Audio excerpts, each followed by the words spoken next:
Hello everyone, today we are going to learn basic REST Commander tutorial how to change background color. So if you want to change background color, you can type OP, press enter to open the option dialog box, and you can go to the system options, click on display, and then you can choose element color. So you can scroll down to check the background. So in here we change the model background. Okay.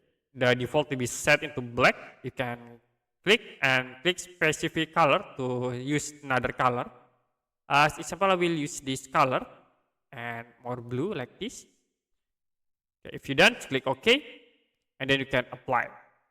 The model background color will be automatically changed.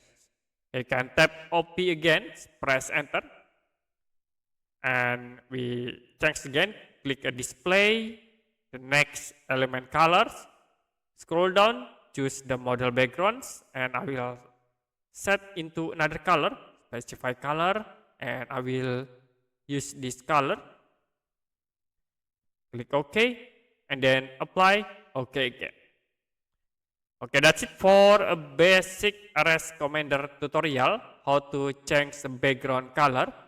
If you have any question about tutorial, you can comment below this video.